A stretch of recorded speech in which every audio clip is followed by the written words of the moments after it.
In a world filled with endless hours of original programming provided by hundreds of cable channels and Netflix and Amazon, it is easier than ever to find quality entertainment that appeals to you and your family. While it's far from perfect, diversity in voices and representation is an all-time high and allowing people of all ages to connect to characters in film and on screen. But not long ago, there were only 3 television channels, and the cheaply made family man comedy was king. Turning the dial would only give you another glimpse into a suburban nuclear family with a breadwinner husband, a stay-at-home wife, and the occasional talking horse. That is until 1964, when one show dared to take a glimpse into the lives of the terrible monsters that lived next door. The Munsters premiered that September, and well, America is yet to recover. The Munster Hunters shuns the millions of hours of original shows that are available at the press of a button to take a look back at a 60-year-old comedy about a Frankenstein monster and his grotesque family. Welcome to the Munster Hunters.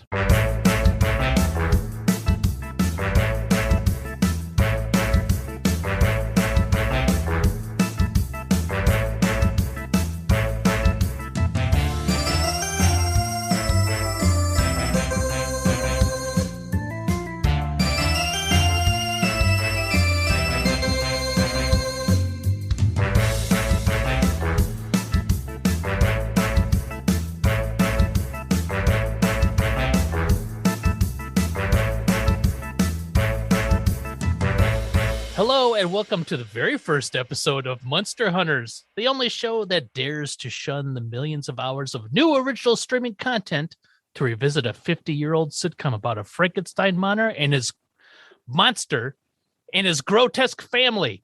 I'm Derek. I'm a Munster Hunter. Joining me, as always, is Keith. Keith, how you doing?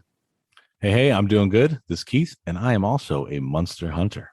And on the opposite side of Keith, of course, is the Dr. Dre of Kansas, Terry. Hello. Yep, it's me, Terry. I'm also a Munster Hunter. A Munster Hunter, and a Monster Hunter. And a Monster Hunter. Yep, killed the wolf man on the way in today. That's his day job. Yeah. Day job. Which, if you're out hunting monsters during the day, you are doing it wrong, I think. Right? I don't find a lot. You want to get a jump on them, you know? Yeah, that's true. But they're not very active during the day, I wouldn't think. Yep. You want to have the day shift for something like that, I think, when you get called in to be a Munster Hunter or a Monster Hunter. Either way, I think you want to work days. You don't want to do the swing shift. You want to work midnights. Yep. Just midnight's probably the worst thing to work if you're a Monster Hunter. Yeah. Imagine a full moon as Monster Hunter. You know, nurses are always like, "Oh, it must be a full moon out when all the crazies get hurt and come into the emergency room." Imagine being a Monster Hunter on a full moon. I'd be half of those people coming in or Monster Hunters. Probably Monster Hunters and monsters. Yeah. Yep. You're checking the almanac. All right, I'm gonna call in sick on the Thursday. Almanac. You're checking the almanac for the moon cycles? Sure. Do you have the internet? Just like, do you have an almanac handy? No, it's upstairs. I can't get to it. Next full moon. It's tonight, I think, isn't it? January. Yeah, it is. No, tomorrow is the next full moon. And tomorrow. Yeah. I would have known that before you almanac that. Almanac that. Is that like I Googled that? I almanacked that. Look, yeah. But like if you were a Monster Hunter, you would check Google or something and find out when the full moon was, and then that'd be the day you called in sick. Wouldn't everybody be calling sick? You'd have to have 13 sick days to use. Yeah, there's probably a couple like diehards though who are like, "Man, this is the day I live for. Yeah, give me extra shifts, overtime." Oh, I'm sure. Yeah, I mean that's the way I am already. Full moon, I'm out there howling at it. Wait, you're howling at it? Yes. Yeah. We'll get to that later. But you're peculiar. Yeah, I am. Yeah. Before we get into that though, Keith, what do you got going on, man? Oh man, you know what? Taking time out from previous podcasts has left me with like not a lot of stuff exactly to do. I have a lot of Lego building lately, but just trying to figure out when I'm going to do things I should be doing instead of building Legos, like things that better my life. work out and stuff while I build a Lego. I just sit Oh. and try and plan things. Well, did you have time to look up things on the Munsters? Oh yeah, I did. I did find some time to do that. I told you I've got a lot of free time going on right now. know. That's what I was trying to. I was Listen, all set I'm to, not the Segway king that you are. I could have been like, Yeah. Speaking howling at the moon. That's what monsters do. Keith, tell us about the Munsters. No, I had a whole workout plan this morning, and I was like, oh, I gotta find some details about the Munsters. What's like our background with like the Munsters? Have we any of us watched this before at all? That's a good question. I did when I was a kid. Do I remember anything specific? No, I don't remember. I remember like a few episodes here and there, but I don't remember anything specific. And they're like iconic, and I don't know when they happen. Because Gotcha. Herman plays for the Dodgers one episode. Oh, does he? Yeah. And I'm looking forward to that. He also plays basketball for college apparently at some point as well. I'm looking forward to that as well. I remember because back when we only had like 5 channels to choose from. I mean, this would be on at least once or twice a day, like in syndication next to I Love Lucy and Too Close for Comfort. But I don't remember ever being like, oh, here's episode 1 of the Munsters. Oh, here's episode 2. Like, oh, this was from season 1. I don't remember that ever. No, I don't think so. And I don't know if they ever aired them all in any type of order or anything like that either. Like when they're in syndication, I think they just kind of throw anything out there. I don't think it's like start with one and move on. And Terry, had you ever watched any of this before? No, never. Yeah. I mean, I'd like heard of it, just because of like culture, it like seeped into my brain somehow. But the rich culture of the Munsters. The rich history, yes. That is interesting. I mean, pretty much everyone, like whether you've like watched it a lot or not, or like if somebody's like, "Hey, the Munsters," very few people are gonna be like, "What the hell's that?"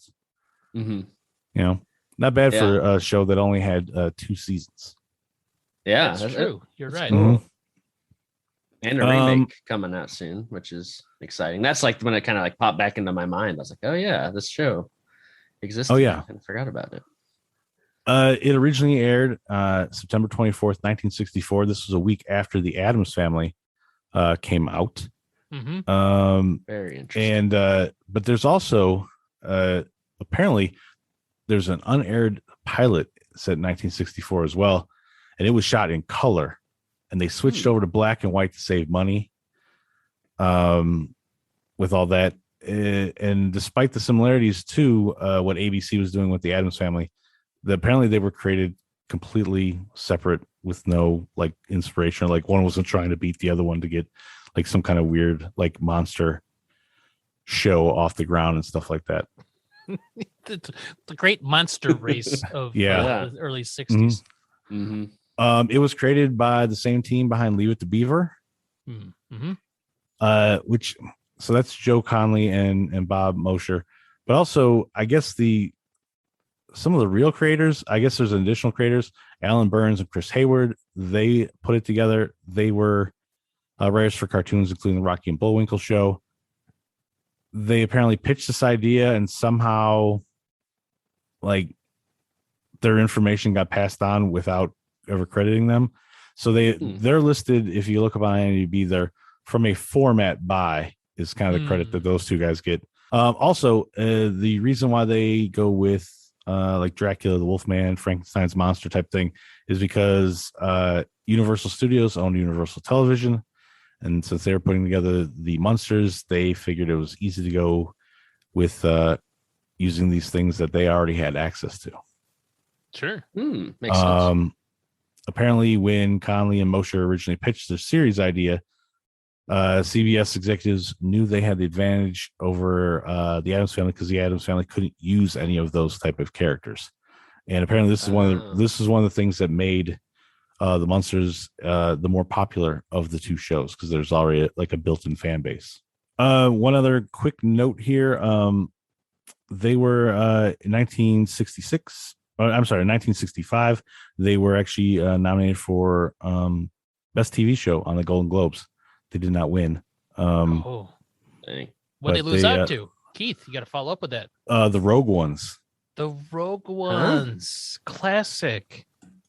I have no idea what the Rogue Ones is outside of that, but it was apparently What was a Star Wars movie? Wait a minute. Hold on. Was that, I think that might be No, Rogue One. Some people will tell you that it's the best Star Wars movie. I will not be one of those people. I don't think I would be either. Yeah, it's a good one. Right, I like it. Yeah, it's all right. And it ends with pure Darth Vader porn. Like that whole Darth Vader sounded like a geriatric man, but flinging a lightsaber around. Yeah, Done solely to to give you a chub. Yeah, it worked for me, I gotta say. Mm-hmm. Yeah, it seemed to do its job. But yeah, I could see. Yeah, it did feel like it kind of just showed up. But... the Rogues. It's actually just called the Rogues. Sorry, classic. So it's a prequel. All right, so we're going to go over episode 1 of the Munsters, and it was called, holy shit, I had it up, but now my phone went to sleep. Munster Masquerade. Terry, what are some fun facts about episode 1 of Munster Masquerade? Oh, well, I've got the what would you call it? Oh, the crew. I got the crew. That's the right word. I got the crew all ready for you here.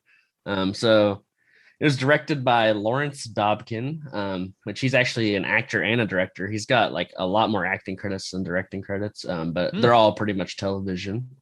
I was kind of hoping that he might like appear in the Munsters someday, like as an actor himself, but no, he doesn't. But he did do some Star Trek directing, and then he acted in Patton and the Ten Commandments. So that's kind of cool. Oh. There you go. And for the written and produced by actually Joe Connolly and Bob Mosher. Keith was saying, he's done a ton of work for TV. He created Leave It to Beaver, wrote a ton of stuff for that, and he did 20 episodes of the Munsters, and he helped with one of the movies as well. Bob Mosher, same deal, created Leave It to Beaver. Did also 20 episodes of the Munster. So I think maybe these two are just like a team. They stick together or something. Mm-hmm. And yeah, it's pretty much the same credits. Yeah, but same with Leave It to Beaver and with the Munsters. Would it be a safe assumption that there were a lot more writing teams back then? Like pairs of dudes who were writing these shows a lot of times. I bet you they cranked them out. After watching this episode, I'm positive somebody cranked this one out. Yeah. I think they just had maybe a room of a few people, and they just threw something out there. Yeah, like these guys wrote like season 1 in a weekend. They just like a weekend bender of quick, we need 20 episodes of the Munsters. All right. Episode 1. Let's call it Munster Masquerade. I wouldn't be surprised if they came up with the names first. Yeah. Yep. Okay, that sounds good. 3. Munsters go to dinner. All right, there we go. We got 3 episodes. Let's keep going. That's Bob. Bob came up with just names of titles, and then Joe got to work just churning out all the rest. That'd be great. And they probably wanted to do with alliteration after the first one, Munster Masquerade, but then they gave up real fast. It's like, there's only so many M words. Munster Munchies, Munster Magic. Yeah, we gotta get Keith in one of these writing rooms. Oh, 60s. Yeah. You can get 68 more of those. Yeah, you'll have 2 seasons worth. Oh yeah. Well, I'd have to go. So these guys I'd have to go to NBC at that point though, and pitch them my Cookie Monstery show. The Cookie Monster show. All right. Kooky Monster show. Gotcha. This episode actually has a lot of guest stars as well. I have this DVD set of all these shows, and it lists the guest stars on each one.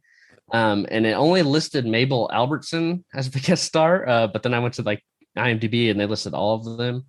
So, wait, you weren't kidding? You actually did buy the DVDs? Yeah. It was $20. Yeah. I was like, why not? Let's buy it. Nice. Yeah, I don't have whatever Peacock or whatever it's on, so I'm not giving in to these dang streaming services. I'll just watch it on. I don't blame you, but I think Peacock's free. Yeah. Oh shoot! Well, look who's the fool now. Curses. All right. Oh man. No. So when you go through the people here, at a point, I want to know what the age of some of these people are, because when we get to it, I'll explain why. I'll let you know. So yeah, they guest starred Mabel Albertson as Mrs. Agnes Daly. They're all like Dailies, all these people. Frank Wilcox is also a guest. He's Albert Daly. Lyndon Childs, I think is how you say that, as Tom Daly, and Lorene Tuttle as Mrs. Morton. Are all the guest stars. That's a lot of guest stars for a first episode. Yeah. All right. So yeah, Mabel Albertson has 104 acting credits. Wow. Yeah, going from 1928 to 1975. So she was working for a really long time. Looks like it was all pretty much television. There's a couple movies here and there, but they're all pretty small roles. She did actually direct a TV show, which I found kind of interesting, back in 1948. It was called Apartment 4A. It was like a sitcom about three women all living together. Okay. But that's all I could find. IMDb was like, if you know more, please let us know. Yeah. I don't. Sorry. But yeah, I thought that was kind of cool. That she got to direct a show. So when IMDb starts asking you for more information, then you specifically. Yep. The next person, Frank Wilcox, he's got 339 credits to his name. Jesus. And he was working from 1936 to 1973. A lot of TV. He was in Beverly Hillbillies, Bewitched, Leave It to Beaver, The Lone Ranger, stuff like that. Those are the ones that popped out to me. There was a ton of stuff. And it seems like he was working for most of his life. He died shortly. I can't remember. It was a couple years after. Now, Lyndon Childs, he's got 150 acting credits to his name. And this kind of sent me down a rabbit hole, this guy. I don't know why. So he passed away in 2013, but then I saw a credit for him in 2020.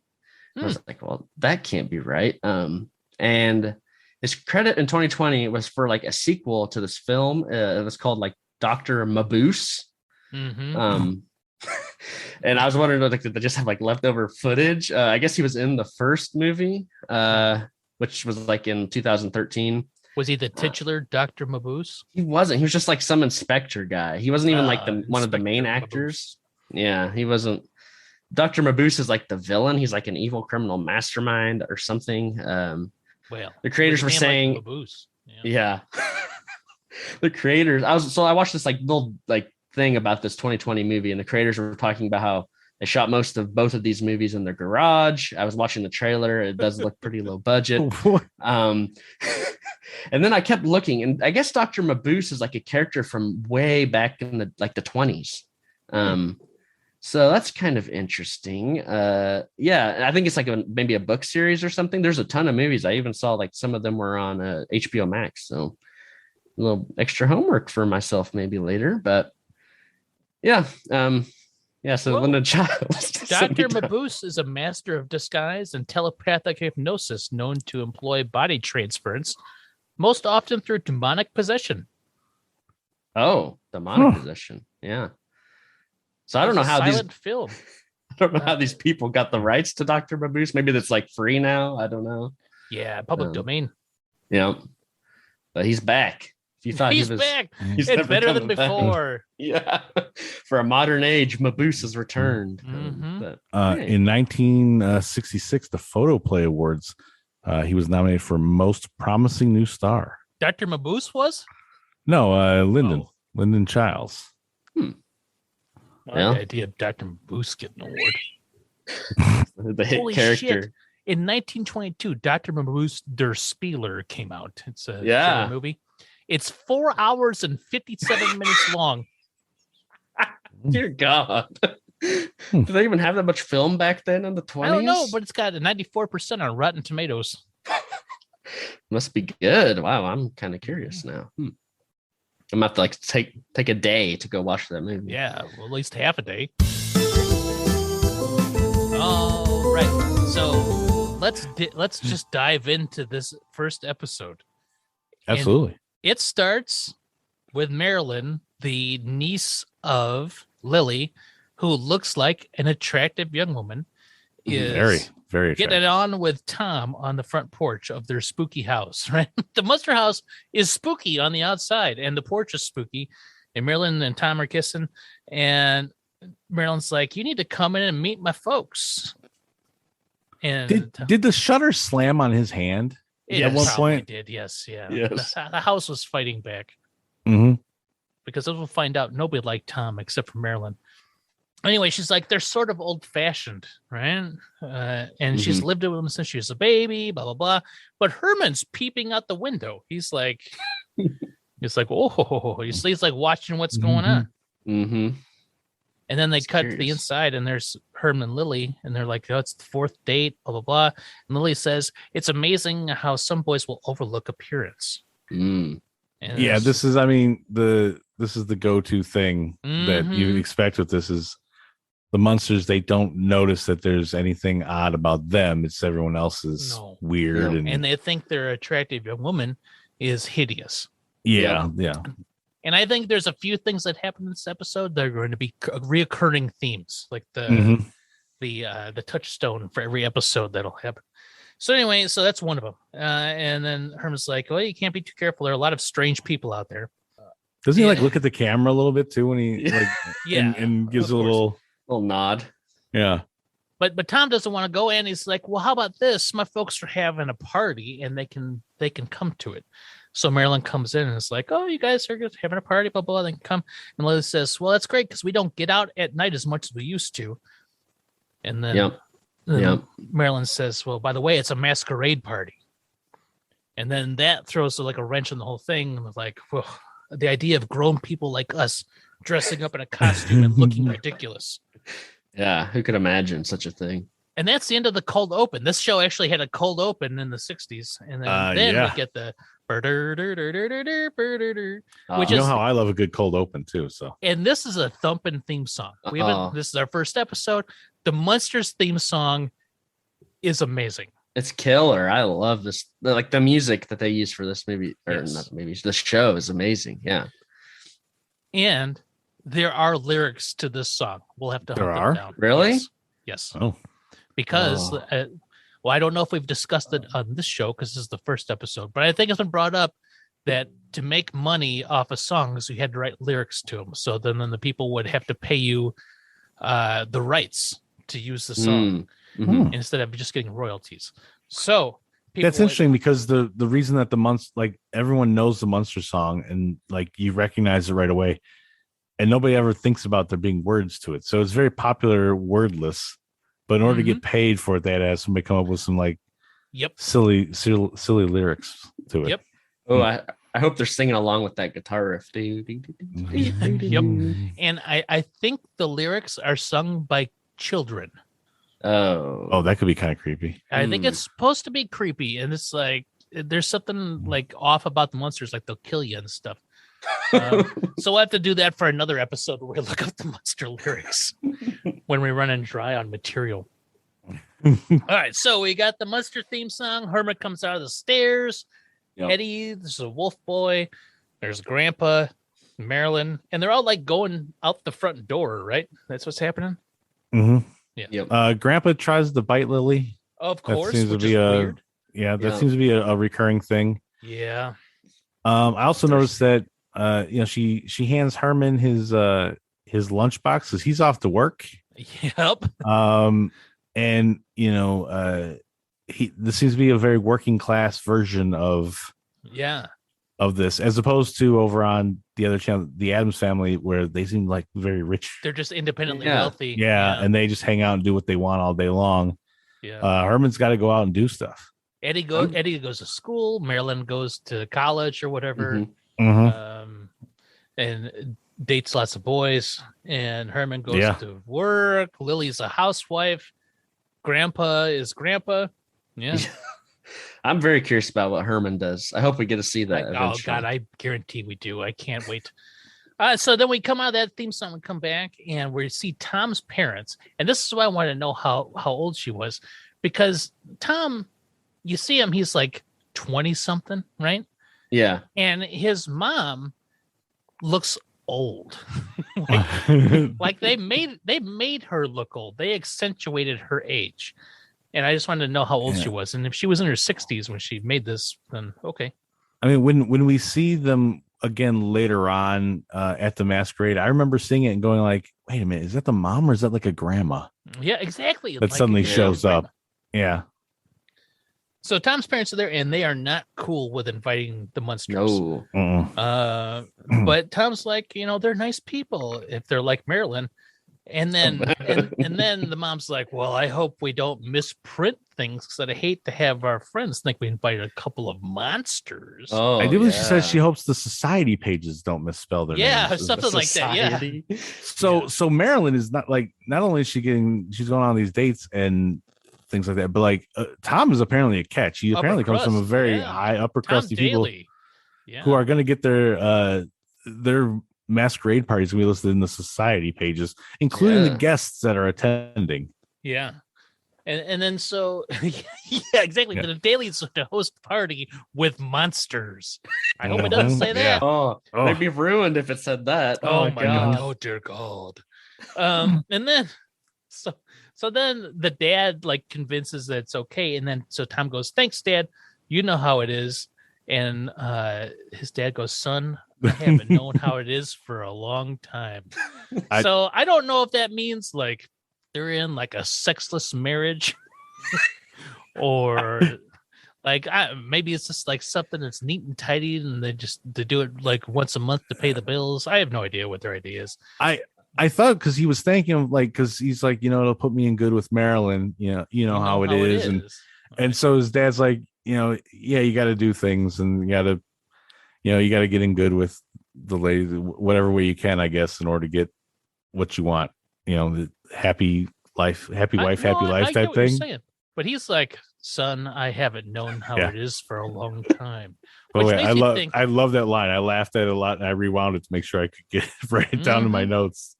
So then from there we go to the Munsters and the invite, and the handwriting on the envelope slants hard left. So the person was left-handed that wrote that, and Herman makes a remark something like, I hope their handwriting is an indication of how they are because they're falling over all the time. Yeah. Something really good bad one, joke. Herman. Good one. Yeah. But it had the canned laughter rocking and rolling on that. Oh, they loved it. Yeah. And also you have to make sure you don't blink, otherwise you miss seeing the handwriting. It's the hard left slanted handwriting. Yeah. And back in the day, it wasn't like you could just pause and rewind. It was like,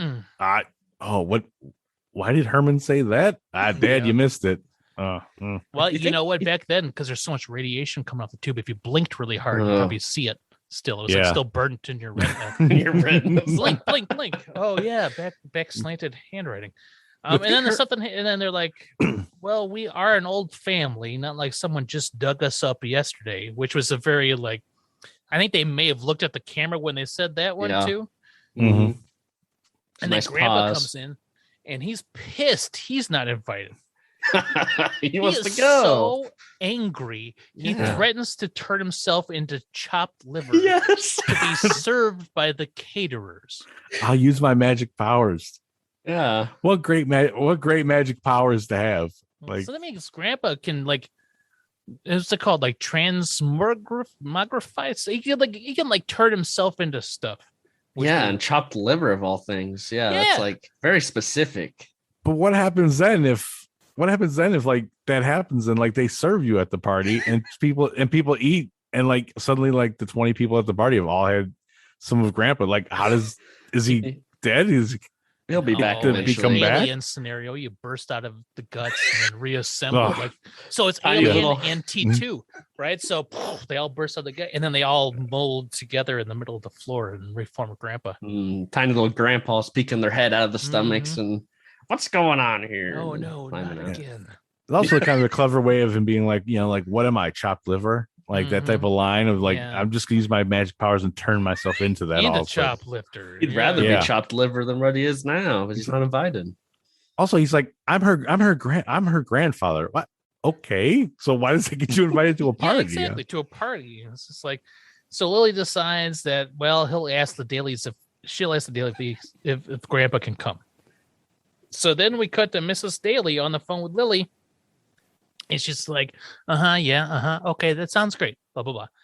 And then she's like, there's a sob story about how when someone has lived with you for hundreds of years, it's like they're part of the family. Isn't he part of the family anyways? Yeah, that's what I Okay, thought too. I'm like, that's a question I then had. I'm like, is he actually Lily's grandfather, or has he just been around with them so long that this is grandpa, and like he's there and he's actually just family because of how long they've been together? Yeah, I don't know. It's really weird. I bet they'll delve deeper into the lore in the future episodes. It's common law family. They've just lived with him. By the way, he's Dracula. You got Frankenstein. Eddie's a Wolfman. Marilyn is a blonde young lady, very intimidating at times. What exactly is Lily?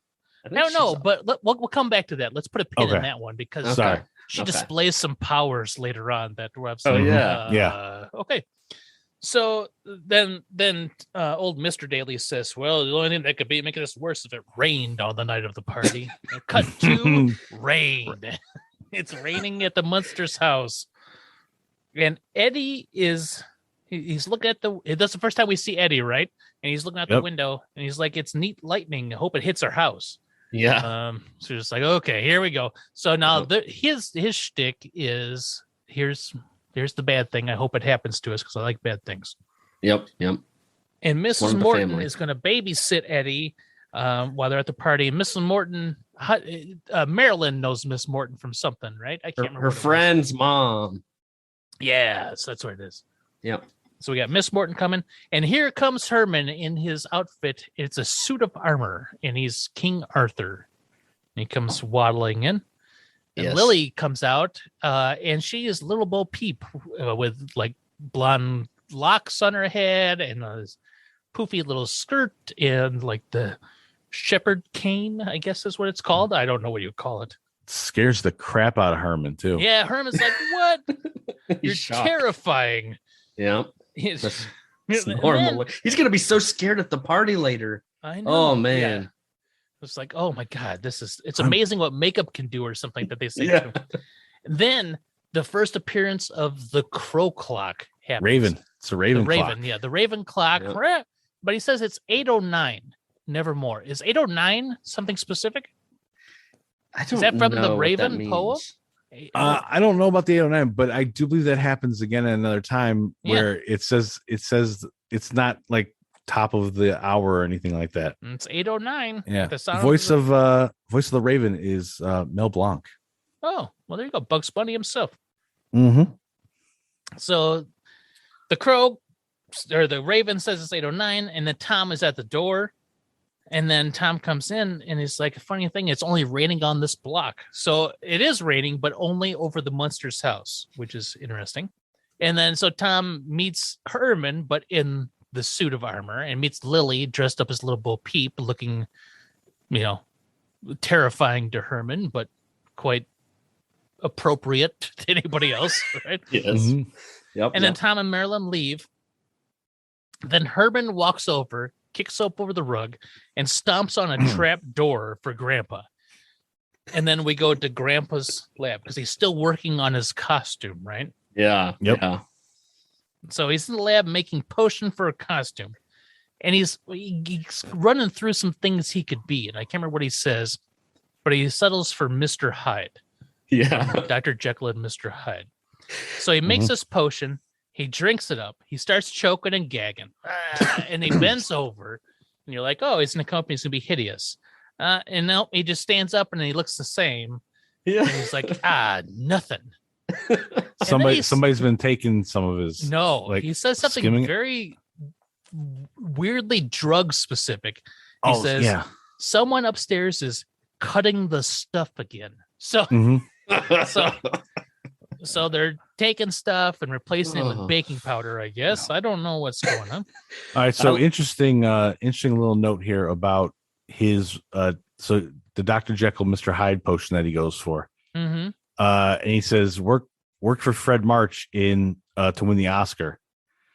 And I looked it up. Frederick March. He's a 5-time Best Actor nominee. He won in 1932 for Dr. Jekyll and Mr. Hyde. He tied that year with Wallace Beery for the Champ. And then in 1947, he won for the best years of our lives. Was not present to actually pick up his award, though. But he was a nominee in 1930, 1931, 1937, 1946, and 1951. Because he said something, and I didn't have subtitles on. And I'm like, what did he say? No, I don't want to go back. And I just kept on going. Yeah. I had subtitles on, and then I still went back. Yes. Yeah. Also, I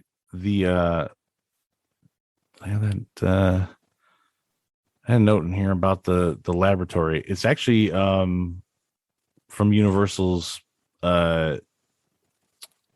Frankenstein set. Oh, there you go. Really? The same guy who helped do special effects on Frankenstein. He was also he did stuff for this one, and some of the actual materials are in that lab as well. Wow. You don't get a really good look at the lab in this episode, but yeah, I thought it was interesting that he referenced an actual person and an actual thing that happened, and like saying that he actually was responsible for, Fred March winning the Oscar because of this potion he used for him back then. It's a pop culture reference. Yeah, I love it. Yeah, but it's not. Oh, it's one of those that just doesn't land like it would have. Do you think that landed really big with people when they heard that back in 1964? I mean, still been 30 years, right? Yeah. Yeah. Dang. Yeah. I bet you they couldn't quickly flip through the almanac to make sure they got it right either. I will say that that was probably my favorite part was the hide potion. Like his screams as he drinks that were amazing. It was cracking me up. And then the reveal that it was just like, oh, I'm fine. Almost like he's mixing it in, and then he's got like the thing that looks like he's making like a seltzer water, almost like he's spraying some of that in, mixing it up. Yeah, you think Grandpa really is so far early in watching these. Grandpa's appearances are a very standout. Even if he looks like Ted Cruz. Do you think he has a potion like specifically to become chopped liver as well? I bet you he can whip one up. Yeah. Oh, absolutely. Maybe not on hand, but he could get it. Yeah. So then when you see Herman and Lilly, they're talking about the party, and Lilly says for Herman to be on his best behavior, and Herman says, I'll be my old self, a perfect gentleman. In fact, several gentlemen. Alluding to the fact that, yes, he is a Frankenstein's monster. And another one of those straight look into the camera moments. Yep. And then they get mildly horny-ish here because Lilly puts her hand on his cold armor. And she's like, oh, you're so cold. Yep. Classic. Yep. And then from there, we cut over to the Daly house. They're preparing for the party. And this was my favorite part of the entire episode. Mrs. Daly says she doesn't want her husband to do or say anything to offend the Munsters. And then as she walks by, Mr. Daly turns and he is dressed just like Herman. He's a Frankenstein's monster. And this part made me laugh out loud. Oh, that was a really good twist. That really, I was like, oh, I really enjoyed that. Good. Up until then, I just been like, well, I've been running a roll with the punches and let the studio audience laugh for me. This one actually made me laugh because he looks like it almost reminded me of how the monster in Young Frankenstein looked in a bit of a way. And I was like, oh, okay, good. So Mr. Daly is dressed just like Herman. So from there, we cut back to the Munster house, and the babysitter arrives. There's lots of cutting back between the Dalys and the Munsters in this episode. There is, yeah. There's a lot of just back and around forth. like 3 different stories at some points. Yeah, but it's like they're doing it just to do like a minute of something that is zero payoff. Yeah, there's like no consequence whatsoever. So we cut back to the babysitter, and she has arrived. She's been a babysitter. Don't worry. She's been a babysitter for 20 years, and nothing can faze her. And then Grandpa comes out of the basement. He's dressed as Napoleon, and he had a recipe. And I didn't understand a single word of it. And just like the previous one, I was not going to go back and look to see what it was. Keith, what was it? I did not get that one. Oh. But he like, something in Marlon Brando. It was like I heard that. The something of a child, blah, blah, blah, and something with Marlon Brando. I don't know. I didn't understand a lick of it, is what I wrote down here. Uh, so now Grandpa is introduced to the babysitter, Mrs. Morton, and he goes to bite her not on the neck, but on the arm, right? That's like the big thing. Like he does a lot of hand kissing, and instead of hand kissing, he wants to bite wrists. And Lilly slaps him. And then Herman points out that it stopped raining as they're leaving, and then Grandpa's like, "Don't let it spoil the evening." And then Lilly tells the babysitter, "Hey, if Spot, Eddie's pet, comes scratching at the back door, don't let it inside because last time it ate the sofa." And then she's like, she does a look into the camera. She's like, "The sofa." She's like, "What does that mean?" Yeah, like, what's a sofa? Why say love seat? I don't know. I don't know what she's like. I don't know. Pets eat furniture. Yeah, that's like a normal turn of phrase. I don't know why she's so confused about this. She's really worried about that. Yeah. And then we have Lilly. We're outside the Daly's house, right? And Lilly is telling Grandpa not to get drunk, right? It's like, okay, don't get drunk and act a fool. And then Miss Daly answers it, and then Grandpa does it again. He's going to bite Miss Daly on the hand or the wrist, and then Lilly slaps him, and then he does like this weird, like, old man lip kiss on the hand thing. It's like, all right. That would make me so uncomfortable. Yeah, someone going in for the hand kiss. Yes. And I think, especially after you see them going in for the bite first, because you're watching that guy when he starts coming in. Yeah, like she doesn't. It's not even phase her. She's like, whatever. It's like everyone she didn't even notice. Yeah. Maybe she took it as a compliment. I don't know. So now we cut back to the Munsters, and there's Miss Morton, and the cat growls like a lion at her. She's like, "Oh, this is the first thing she's been babysitting for 20 years, but this is phasing her." This is turn a phaser. It's the first time we kind of start to get we don't get a deep look into the entire house, but we really get to see this house is dirty as shit. Like there's bad, cobwebs everywhere, dusty. And she's just kind of like, at some point I was expecting her to be like, "Well, I'm here. I'm gonna clean stuff up." Yeah. And then them be like, when they got home from the party, be like really upset at her or something like that for like cleaning the house or something. But like I was just amazed like how much dirt and stuff there is everywhere in the house. Dirty, cobweb, dusty. It's a dump. Yeah, it is a dump. And then so anyway, the babysitter gets growled at by the cat. The buzzer, the phone starts buzzing. I thought it was the front door. It was apparently the cat's name is Kitty. Oh, okay. Yeah, that'll be easy to remember. So the buzzer is actually Eddie on the phone calling down, because I'm assuming they could only pay Eddie X amount of dollars and some sort of child labor thing. So he is off camera, invisible, but he's requesting permission to skip a bath because they're out of scalding water. Yeah. Yep. Which she doesn't even flinch at. Yeah. Doesn't phase her. Oh, makes sense. No scalding water, no bath. But he's like requesting permission to skip bath. Aye, 10-4, blah, blah, blah. And then so she hangs up the phone and she looks at the harp. She runs her hand across the harp really fast. Yep. And then the harp runs, it's haunted, I guess. It plays music back at her. And she's like, "What?" The cat growls. And then the raven clock strikes again. That is Charlie the Raven. Charlie. Charlie the Raven caws at her or whatever. I think she's starting to get a little phased with this. She's getting a little phased. 20 years out the window. Back to the daily party. Grandpa is there with Herman. He's got a martini in his hand, and he's trying to feed it to Herman because Herman can't bend his arms. I don't know. I think he can't lean forward at all with that giant metal the metal helmet. To drink though, you got to lean back. So whatever. So Grandpa's trying to feed Herman a drink, and he's missing his mouth poorly, and it goes into the suit. Marilyn asks Grandpa if he would dance with Mrs. Daly, and then he runs off, and then Herman is slushed around with a martini in his suit. It's like you think he'd like that, that seems bad. You think he'd be kind of into it, like, oh, this seems cool. The payoff is like, to me, that's like, okay. Yeah, it's like that's a setup to something. Neat. It never comes back. It never comes back. Nope. Like No. that martini loose in his suit helps him in some way or causes a problem.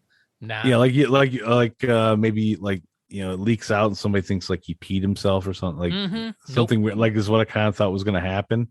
And yeah, it just happens. It's there, and then just boom. there. It's a very whatever thing. And then we see Grandpa dancing with Mrs. Daly, and he says, "You make a lovely Juliet. You remind me of one of my wives. I had 167 of them." And then he says something like, "They're all dead." Yes. And then she goes to say something like, "Oh, you must be lonely." And she must miss them or something like that. Yeah. Oh no, I visit them often. Yeah, which immediately gets her to walk away and find her son Tom, and is like, "Yeah, I think the grandpa is drunk. Don't let him have anything else." She's like, "These Munsters are terrible, and the grandpa is drunk." They don't honestly seem that bad. Yeah, they haven't had any interaction with the Munsters. She's like, "These Munsters people are awful." Like, she should have went right away when he tried to bite her hand. That should have been the first time she complained. It's all Grandpa. The one who insisted on being there is he's the ruining asshole. Everything. Yeah. Right. And also, like, Tom doesn't ask, like, what happened? No. Like, he just tell me about 67 wives and how he visits them often. Yeah. They're dead. Yeah. And they're all dead. That is and he tried to bite me when they showed up. Like, nobody asks these questions. They just And this is where now we have to discuss what the fuck Lilly is, because she is dancing with Mr. Daly, but and he's like, "Oh, you're very light on your feet," and she says, "Thank you," because she's flying. She's literally like 6 to 8 inches off of the ground. Yeah, and nobody noticed. And nobody notices. Nobody says anything. She hasn't flown previously, and now she's flying on the dance floor. And then what? So Lilly can fly. Is she a witch? She's got to be a vampire or a witch. One of the two. I was thinking vampire or witch. Yeah, that's my two guesses. I didn't think of the witch. I was thinking vampire. I always thought that she was a. I always thought that she was supposed to be like a Bride of Frankenstein type thing because of the hair and everything like that. But like, they don't give a specific of what she is. Not in the least. Wait a minute. According to Wikipedia, she is a vampire. There you go. Huh. She's a vampire. Okay. Well, I guess she's related to Grandpa. I suppose that makes sense.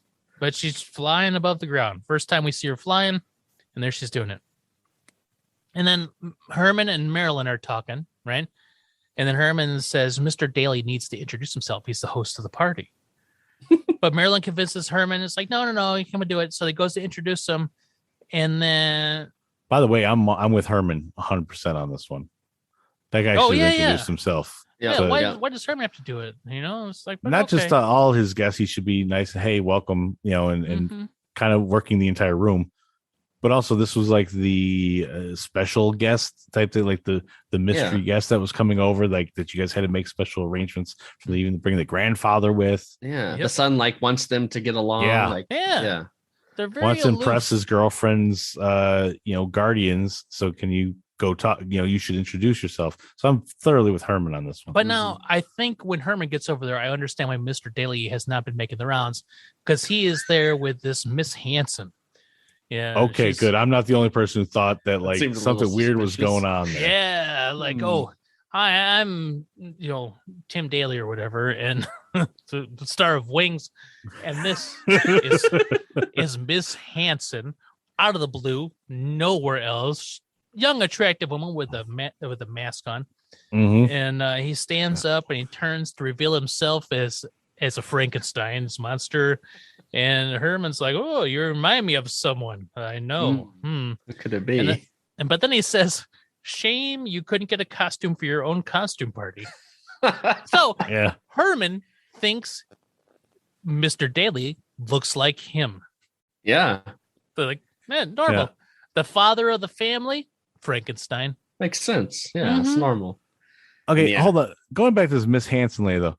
So, like, they try to get Grandpa to dance, like, with Mrs. Daly. I think later on they walk over and set him up to get like a plate of food, like with her. Yep. Yeah. Later on. And so it's almost like they're trying to get her and Grandpa to like hook up a bit, and then Well, she's grandma age. But then like Mr. Daly is like he's dancing with Lily. He's talking to this other like mysterious Miss Hanson lady. Like is this like a swingers party masquerade? Is this what they got going on here? That. That could but be. Swingers party with your kid is that weird. would be kind of weird. Yeah, having your kid set you up with somebody at the don't like it. Just seemed like there was a like Mrs. Daly and Mr. Daly like are nowhere together during this entire thing at all. Like they're all hanging out and doing stuff with other people the entire time. And then after this moment, the Dalys all like get together and talk about how terribly rude the Munsters are and how much they hate them. They're the rudest people any of them have ever met. Ever. That's pretty harsh. Yeah. Yeah. I was like, man, but they have all these experiences with the Munsters, hate the Munsters. Yeah. Cut to the Munster house. Babysitter brings milk for Eddie. And he just says, put it under the door. And there's a little miniature doggy door. A doggy door to the door. Oh, well, but first, she's asleep.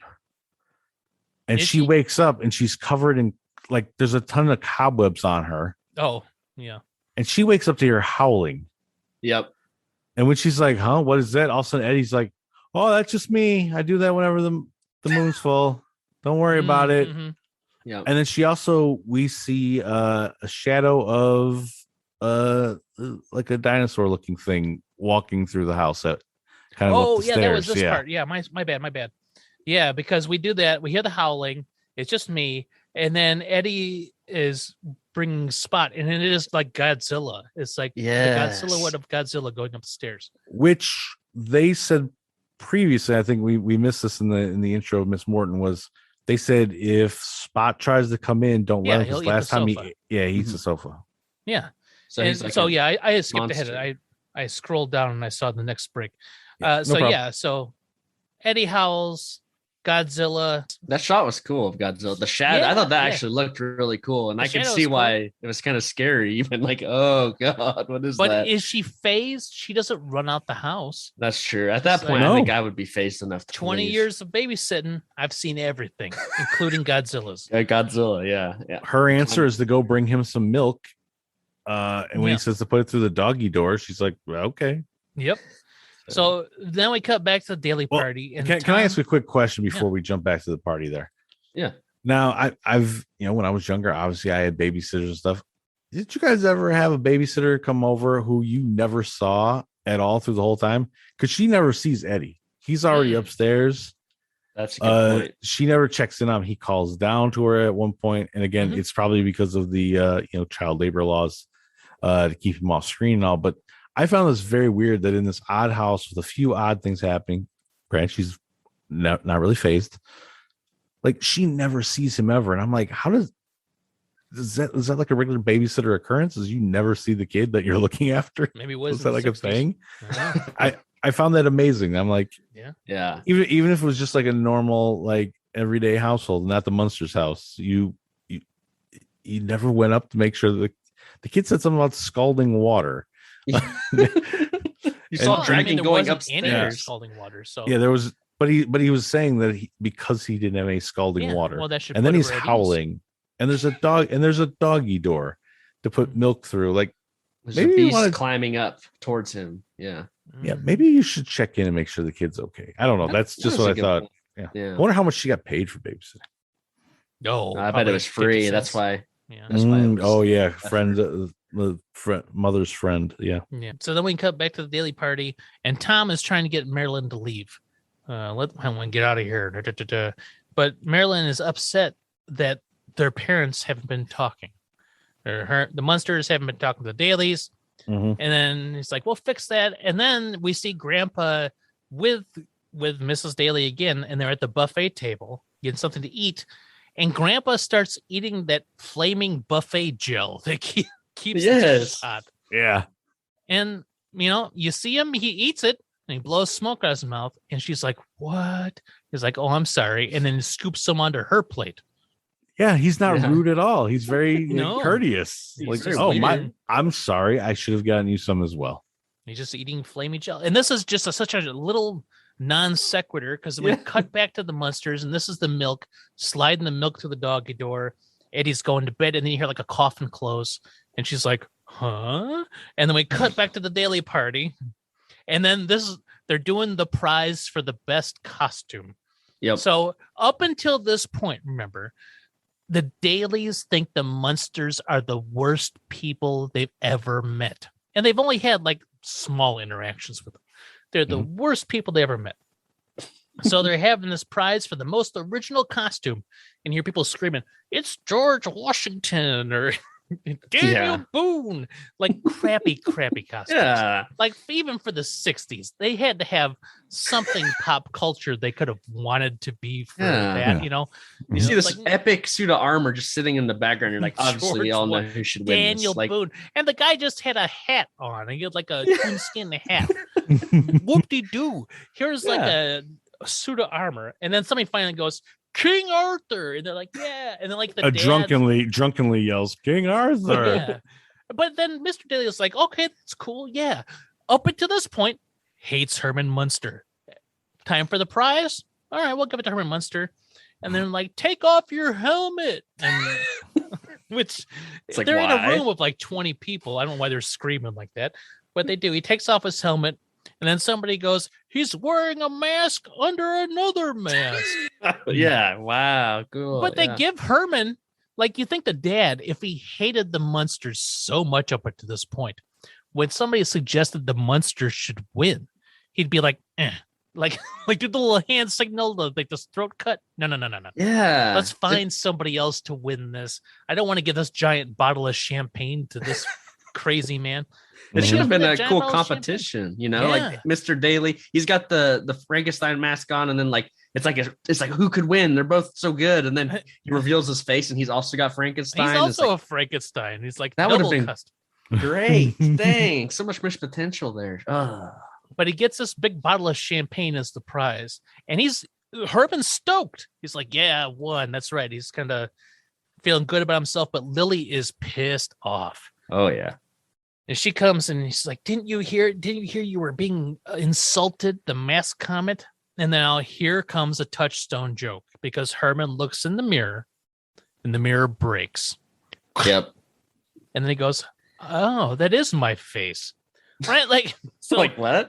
Herman is clearly an idiot as well. So he's very dumb. He's ugly enough to break a mirror and very dumb. Kind, he's a nice person, but very stupid. Nice. Right? And also this is that I think, Derek, you mentioned earlier, there's some reoccurring bits. Yeah, this is a touchstone joke. The mirror breaking. It only when he looks at it, apparently, too, because the rest of them are standing right there, and it's. But again, I guess technically, if Lily's a vampire, she shouldn't be able to even be seen in the mirror. Yeah. Yeah. Yep. I don't want to be mean, but I would say he is probably the most grotesque of them. Yeah. No offense to Herman, but it's obviously Marilyn is. Come on. Oh, you're right. Yeah, Marilyn's the worst. Wait till she looks in the mirror. Marilyn's pissed off now too. Lily's pissed off. Herman's feeling the fool. Grandpa is drunk, and Marilyn's pissed and tells Tom, "Is like, your family did this. You set up my family to make them look like fools." Blah blah blah blah blah blah blah. Yep. So we cut back to the Munster home, and this is they cut back at a weird thing, and I wish I could share the clip. Herman is doing something weird. He's kind of like shimmying a little bit, and his hands are up in the air, and it looked almost sexual in a way. Didn't think about that. Like, that's all I can think of. Like, oh, Herman and Lilly are doing it in their costumes, and he's just like grinding. Maybe it's something, the martini still swishing around in there. Maybe I don't like. That's a callback to that or something. But it could be. Oh, that's a good call, Keith. But then Miss Morton's there, and she's like, "Oh yeah, it's great. If you didn't have that peculiar habit of howling at the moon, he never even known he was there." Classic. And she leaves, and Lily's like, "Don't all children howl at the moon?" Yeah. What did she mean by peculiar? Peculiar. Don't all children howl at the moon? That's just another thing. I bet that's just the straw on the camel's back right there. It's like, what do you mean by that? Huh? Yeah. Peculiar? Our child? Yeah, Miss Morton's lucky to have gotten out of there alive. I mean, they were already pissed at the other thing. Unfazed. Nothing phases her. And So we cut back. They're out of their costumes now. Herman's back to being Herman. Lily's back to being Lily. And someone is at the front porch. It's Tom bringing Marilyn home. And then Liz like, well, I don't know. I'd hate to have those awful parents in this family. Like assuming that Marilyn's going to marry Tom or something like that. Right. And so they get back outside, and Tom is like aggressively trying to get his way back in. He's like, oh, he's very pushy. Come on, baby. Let's just go inside. The lights are off, blah, blah, blah, blah. And Marilyn's like, fine. I'll go get coffee. You turn on the lights. Do you think she knows what's going to happen? No, because she thinks she's the problem. So he turns on the lights. He sees Herman and Lily for the first time out of their costumes. And then he runs off, right? Yeah, he's like, that's your real face? Oh, my God. What? And he flies out of there. So Marilyn says, looks like I scared another one away. Well, not so much the scaring away is what I'm thinking, but like, because he's like, oh, all the lights are off. They mustn't have come back yet. So let's go in. Because he's like, let's kind of like go and mess around. And she's like, all right, we'll go in, turn the lights on. Do you think she knows that they're sitting in there in the dark? Well, she says they sit in the dark all the time. Yeah. Right. So she's like, she knows they're home. Yeah. And I think she knows that Tom's going to walk in there and they're going to be sitting there. I don't think she's expecting him to like, and like take off running out like that. But like, just going to scare him a bit that two people are actually just sitting in the dark. Yeah. But she doesn't think that they're freaky looking, but he does. And so Marilyn looks like he's scared and away. And then Herman puts the button on the episode and he says, he had the weirdest hairdo I've ever seen. Mm-hmm. Mm-hmm. And that is how the episode ends. Yeah. Yeah. It's like, he had weird hair. And we're done. Roll credits. Munster episode 1, Munster Masquerade is in the books. On that classic zinger right there. Well, and also, by the way, that wasn't his hair. He was still wearing his costume hair. All right. So what did you guys think of Munster Masquerade? I thought it was pretty good for a kickoff episode. I mean, it quickly introduces you to all the characters and what their little quirks are going to be for the most part. Maybe they don't go into enough of Lily's, but all the rest of them, the jokes about Herman being Frankenstein's monster made of several men, and Grandpa's goofiness, and you get a brief meeting of Eddie and Marilyn's whole issues with, she thinks there's something wrong with her. I mean, they hit every little thing so you already know everything you need to know about these characters up front. Yeah, I'm kind of the same. I think it's okay. I didn't love it. I was laughing out loud more of Derek describing the plot, I think, than that's a lot of the jokes. Yeah. But I don't feel, doesn't feel like they quite got their groove. It's kind of just, the classic, like they stare at the camera and they say something that's the opposite of what you'd expect, that kind of thing. And it's like, yep, I get it. But I did like a lot of the grandpa stuff. I think he's my favorite character so far, at least. Yeah, he was cracking me up a bit. I'll be honest, I did not care a whole lot for it. I thought there was the one funny joke where you reveal that Dad's dressed up like Frankenstein, and that's about it. Like the rest was like there are lots of weird little 1 second things that just had no. They were just filler and no payoff at the end. I'd agree. Yeah, I mean, like, I feel like the whole Eddie side plot could have just been cut out. Like, I get they want to introduce everybody, but he wasn't even in this episode. Other than that, I hope our house gets hit by lightning. And the rest of the time he's just off camera. It felt like that one was more so they could show you a few of the like weird little odds and ends of the house. Is all that gave you, and it doesn't.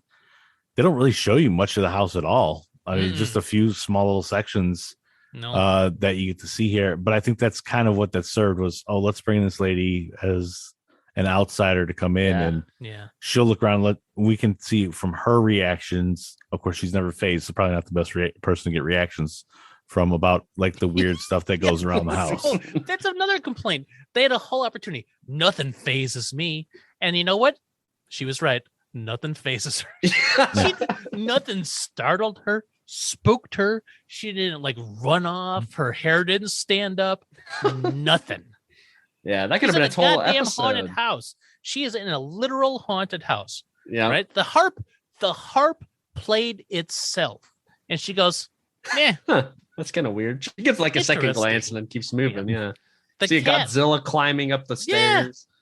Okay. That's weird. That's fine, I guess. Nothing phased her. The best babysitter ever. She better be in every episode from here on out, because otherwise, like, she's like the Munster whisperer. Yeah. We got to see her break eventually. Yeah. Nothing happens. That's definitely what you need. Is you need the episode. Like, if she's a recurring character, there has to be the episode where she breaks. Yeah. Like, what is it? What do you? Okay, let's say now, and then maybe that episode happens. What do you think breaks Mrs. Morton? She sees Herman naked. Nude Herman. Yep. And he's got like a 3 skin tone Frankenstein schlong with bolts coming out the base. Nice. Yep. Full frontal. Yeah, I think. Yeah, I think that would phase me. That's for sure. That would startle most individuals. I don't even know if I can't even heighten from there, Keith. Okay, so I think it's shortly after that. She's not phased by Nude Herman, but then he goes, "Hey, Miss Morton," and then he turns and he starts like Spot. Wait, what? He starts having sex with Spot, the Godzilla, right there in front of her. That's what faces her. Huh.